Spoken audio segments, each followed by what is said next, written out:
Welcome to Do-It-Yourself Christmas Villages and Holiday Displays with me, artist Jeremy Edsall. Today we'll be looking at building your own holiday village. As you can see here, I built this church using wood.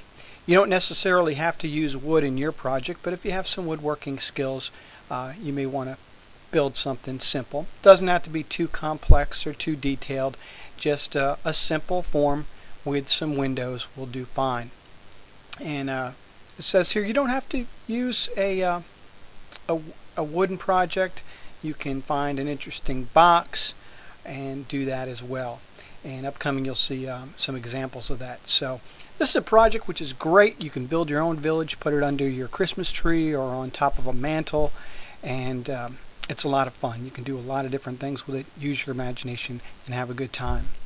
Here is a cardboard box. Happens to be a container for oatmeal, and you can use this as well. All you need to do is cut in a couple of windows and you can make an interesting building. I mean, you don't see too many round buildings out there, but in Christmas land anything is possible. You know, I think back to some of the different things that you saw in, say, The Grinch That Stole Christmas, you know, the live action one that was done by Ron Howard.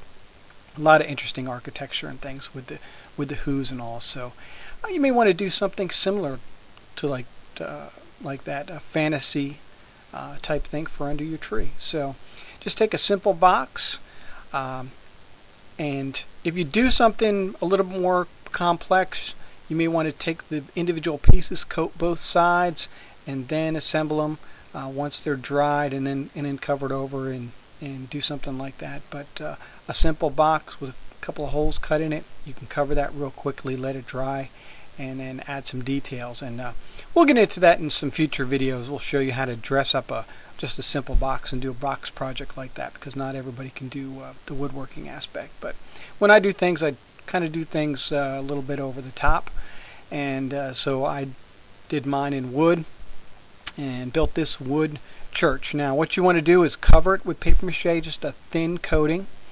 You can do this real easy with a butter knife, and cover it, fills in all the cracks, and it'll look like concrete when it gets done. It'll look like stone, and you can either paint it to look like stone, or you can paint it to look like stucco, or you can paint it to look like rocks, however you want to do it. But the basic thing is just to cover everything with the paper mache. And I mean, you could just paint it, say a white or an off-white, put some sparkle glitter on there, put a bright glitter, however you want to do it. And what I suggest you do is look up some of the vintage Christmas villages that are out there. These were really popular during the Depression era up through World War II. People were buying them from store catalogs, from department stores. There were a number of them out there. Some of them were as simple as just some cardboard pieces from a cereal box that were assembled. And you want to kind of carry on that tradition. A lot of people are getting back to more vintage things. I just heard this morning people are more interested in vintage Christmas or vintage Halloween costumes than doing something more of a novelty, like a famous actor and actress. So they're getting back to the more vintage costumes. And this is a project that you can do with your family, and it's something, certainly when it's done, it's something you can bring out year after year. You may want to add pieces to it each year. Really use your imagination. This project also would make a great castle. If you had to build a castle project for school or something like that, you could easily make one.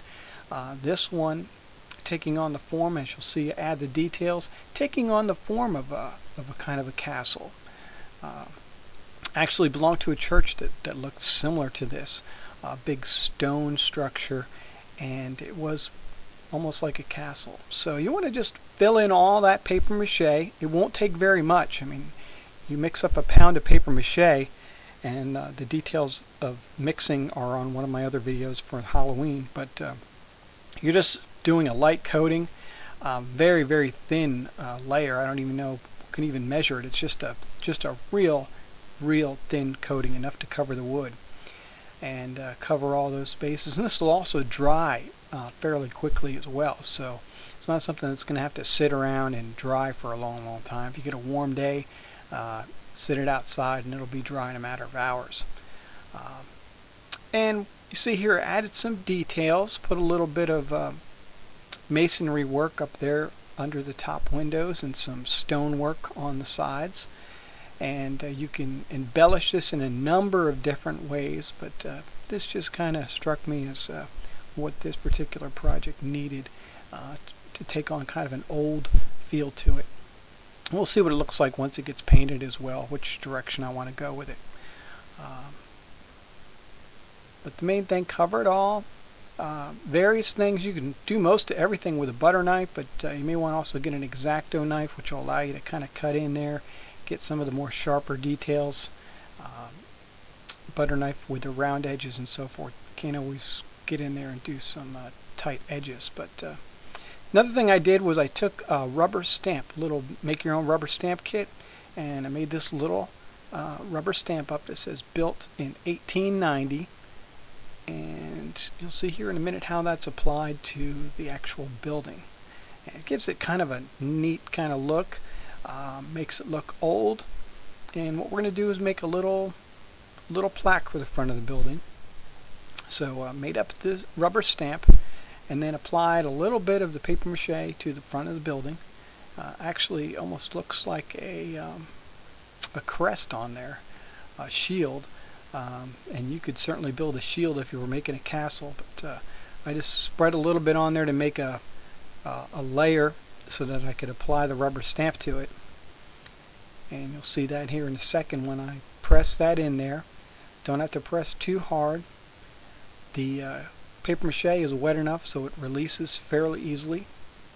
So press that on there, nice and firm. And when you take it off, you'll have a nice little sign on there, and it could say anything. It could say when the building was built, it could say candy store, it could say gift shop, it could say florist, it could say anything.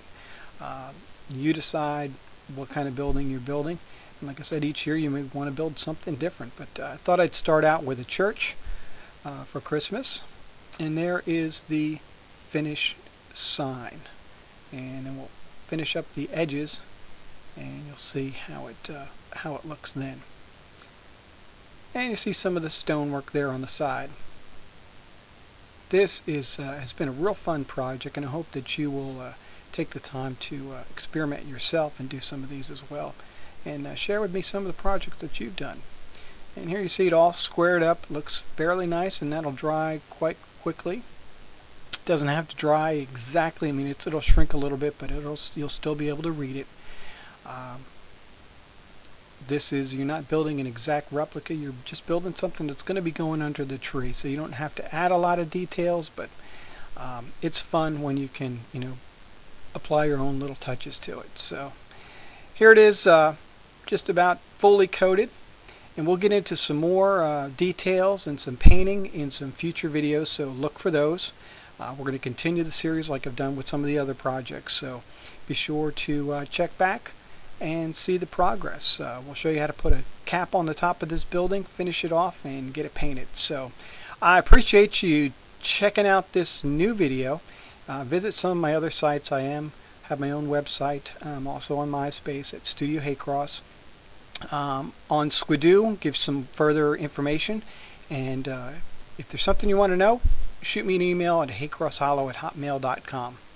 And hopefully these projects will be ready for eBay when they get finished. So thanks for watching. Have a great day.